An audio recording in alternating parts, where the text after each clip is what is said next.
La religión como la ley más influyente en el pensamiento de la sociedad. El arte es reconocido como la representación estética de la burguesía.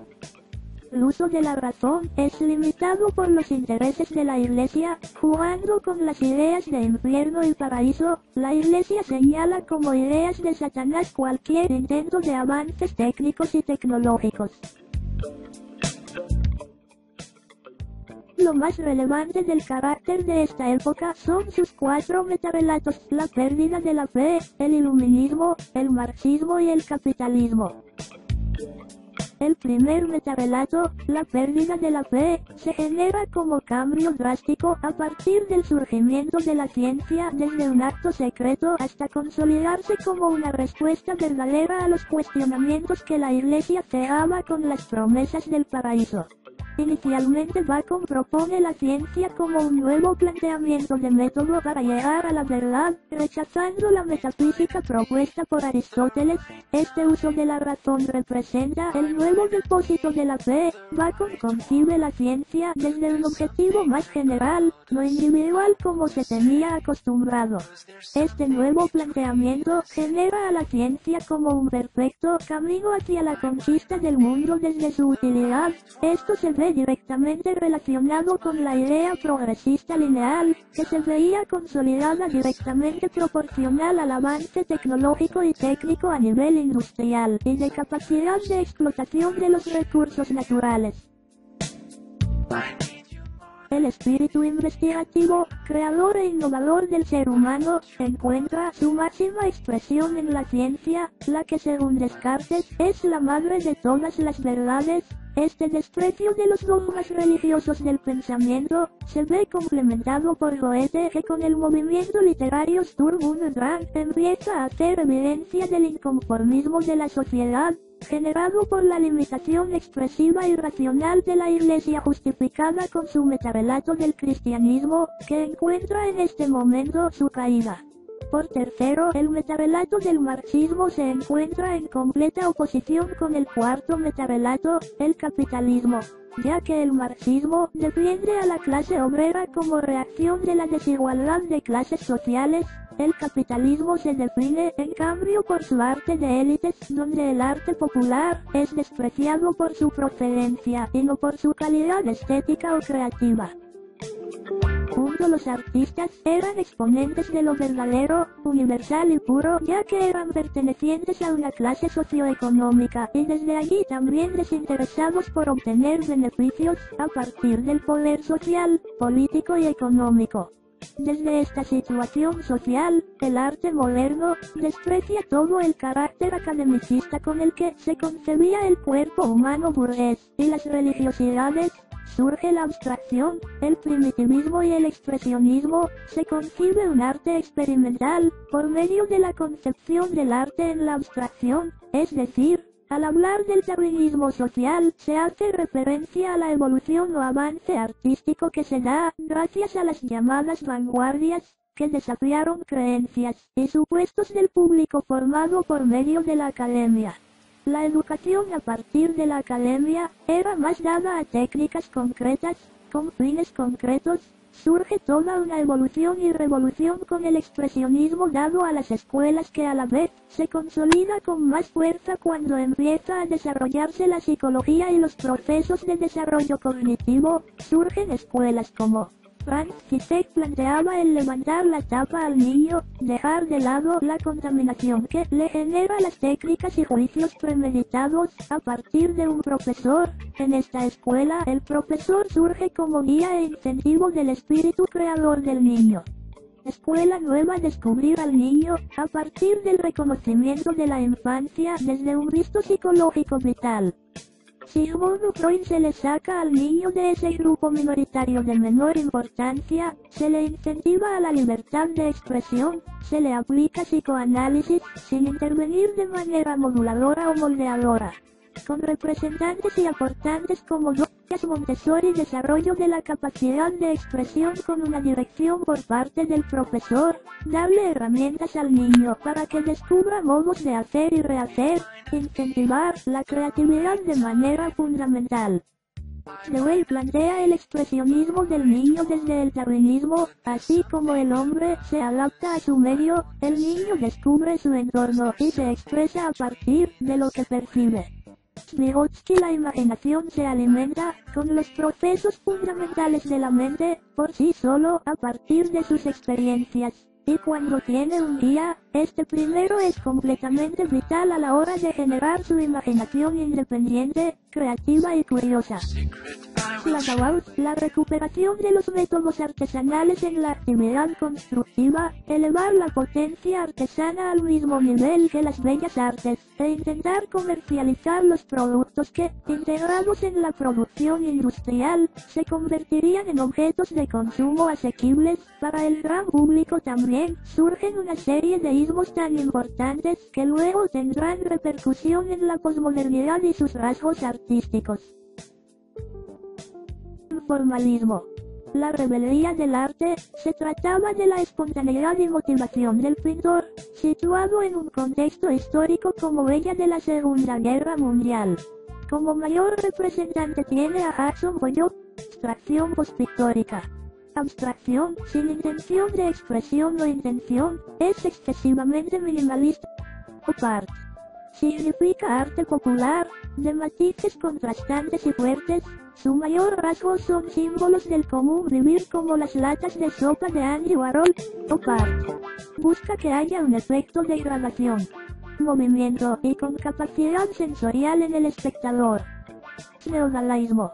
Vuelve a lo figurativo en posición de rechazo a lo abstracto. Abstracción, recuperando el factor intelectual del arte. Hiperrealismo. Representación explícita, llena de detalles de la realidad. Desde la concepción artística, para esta época el arte se ha quedado sin estilo. Lo que más define el cambio de época es el cambio cultural que se genera. Lyotard expone el derrumbe de los metarrelatos, suplantándolos con los pequeños relatos. Reflejan una diversidad cultural de cada relato, de cada historia, es decir, salva lo realmente esencial de los conocimientos del currículo, se integran diversas tradiciones de diversas culturas. De ese modo, el estudiante puede construir el conocimiento por sí mismo y hacerse partícipe de una realidad basada en lo que le rodea culturalmente. Para Lyotard, el hombre posmoderno pierde la fe en todo gran relato, se desecha el relato cristiano por la pérdida de fe en Dios. Se destruye el relato marxista al perder toda esperanza de justicia en la sociedad, se pierde el relato iluminista por hallar poder en el uso de la razón, y se rechaza el relato capitalista al prometer una prosperidad para todos que evidentemente no llegó. Se considera que el progreso, o línea de tiempo, no debe ser considerado como lineal, pues la historia no se limita a un solo hecho, pues se contempla una multiplicidad de hechos los cuales llevan a acontecimientos nuevos, y posiblemente a algunos que no han germinado, esto debido a la diversidad cultural de quienes componen los hechos históricos, o sea, un multiculturalismo. Este multiculturalismo se convierte en el objetivo principal de los países desarrollados, pues es necesario que el ser sea uno solo, para reformar el mundo, y que de esta manera todo sea dirigido por la misma línea. Lyotard sostiene que el mundo no puede cambiar, por esto aún encontramos diferentes culturas y etnias resistentes a la idea de globalizar por no vender su cultura a una sola razón. La multiculturalidad en el arte desde Occidente sigue siendo valorizada cuando factores externos nos hacen buenas críticas, o nos definen qué es arte y qué no. No creemos en nuestro poder de creación y de revolución en el campo artístico. Seguimos consumiendo lo que nos venden los países desarrollados, dejando de lado lo que somos. Aunque aún no sepamos con plena seguridad de dónde procedemos, nos hace falta una identidad unificadora quizás para sentir lo que hacemos como algo de valor entre nosotros, y hacia críticas externas. La multiculturalidad exige tener en completa importancia nuestra diversidad cultural. Debemos generar una concepción de arte a partir de lo que nosotros representamos. Esto se verá reflejado en la educación, en su calidad y poder de adecuación. Cuando obtenemos diferentes concepciones sobre lo que nosotros hacemos como arte, nos generamos la posibilidad de criterio y evaluación, expectación e interpretación. Debemos asumir que nuestras culturas nos pueden dar que mostrar una visión hacia países consolidados como cunas del arte. Podemos crear nuestra propia cuna cuando asumamos la responsabilidad de identidad que está revuelta en nuestras venas. Heidegger Heidegger, al igual que Nietzsche, exponen el problema de la metafísica en la posmodernidad, pues esta rama de la filosofía se ha limitado a solo responder las preguntas que tiene la comunidad, no se le permite pensar e ir más allá. Comillas, abrir paréntesis. La historia se disuelve y da paso ahora a la emergencia de una pluralidad de historias singulares, microhistorias que se entrecruzan y se encadenan unas a otras sin mediar ninguna necesidad causal. Heidegger define a la metafísica de la posmodernidad como la época desde el olvido del ser, pues la metafísica se ha limitado a definir al ser y el ente como uno solo. No se determina y define por sí solo al ser, pues este tiene una relación con el ente, es este quien lo direcciona y domina, a lo que Heidegger se halla en desacuerdo, pues el ser en sí mismo es uno solo y el ente pasa a un plano secundario, pues se desconoce su existencia. Porque la metafísica interroga el ente en cuanto tal, permanece en el ente y no se vuelve hacia el ser en tanto que ser. En la medida en que siempre representa solo al ente en cuanto tal, la metafísica no piensa centilitro ser mismo. Por esto Heidegger da a la posmodernidad el concepto de destrucción, apoyándose en Derrida y la deconstrucción, el cual indica que no hay que creer por entero los relatos que ya componen nuestra sociedad y demás. Esto será uno de los fundamentos con el que se busca construir la historia y demás relatos, o sea, destruir los grandes relatos, que será el fundamento de la posmodernidad. O según Nietzsche. Nietzsche, conocido como el que mató a Dios, género en el ser posmoderno, dos circunstancias, elimina del hombre la idea de un ente superior, que él, por lo que éste da un fuerte uso a la razón para hallar de nuevo el sentido a la vida, lo cual lleva a la segunda circunstancia generada por Nietzsche, que es en la actual crisis y caos que se encuentra el ser posmoderno, ahora en que depositamos nuestra fe, actos y demás. Ahora, ¿a quién debemos obedecer y a quién debemos seguir? Además, Nietzsche, al igual que Heidegger, genera fuertes argumentos en contra de la metafísica posmoderna, solo que es él quien determina a la metafísica como una rama innecesaria de la filosofía, pues no compone un factor vital en el ser, pues será la metafísica el relato necesario para que el hombre descubriera su posesión de sí mismo y del mundo.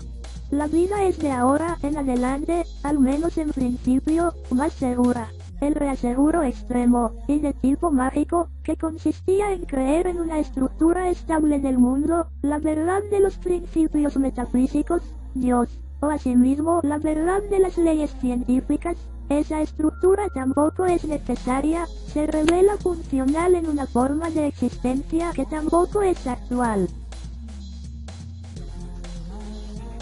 El protagonismo que se le generó a la ciencia fue un factor determinante por completo a una vuelta al capitalismo, ya que la ciencia, a medida que va en avance y encontrando respuestas a los porqués que la Iglesia ocultaba, se torna una barrera aún más fuerte en clases sociales, ya que la ciencia, como la capacidad de conocimiento y de comprensión, se reserva para las clases altas. Gadamer, este método de razonamiento a partir de la ciencia, da una respuesta de la razón por sí misma, ya que en la modernidad, se genera esa confusión de tener la herramienta de la razón y no saber dónde usarla. A su vez, Bativo reflexiona a partir de que la burguesía se redujo a una minoría que se llena los bolsillos y a veces la cabeza, a partir del absolutismo de la fuerza pública. Este absolutismo nos ha vendido una supuesta oportunidad de participación en el arte, pero se ha tornado en un arte de espectáculo premeditado, lleno de prototipos, y de oír, y no escuchar. ver y no sentir, hacer y no PREAR, Lipovetsky. Juntos somos resultado de una Europa a la que se le otorga el mando a partir de violencia, de acumulación de riquezas y de conocimientos como del poder de mando sobre Latinoamérica. Bauman expone que esta Latinoamérica ha permitido la consolidación de países con entes de superioridad a lo que nosotros tenemos. Lo permitimos a partir de nuestra inseguridad, de nuestra falta de identidad que mencionamos con el multiculturalismo. Esto genera entidades que nos gobiernan en estado líquido, sin forma y sin fundamentación clara.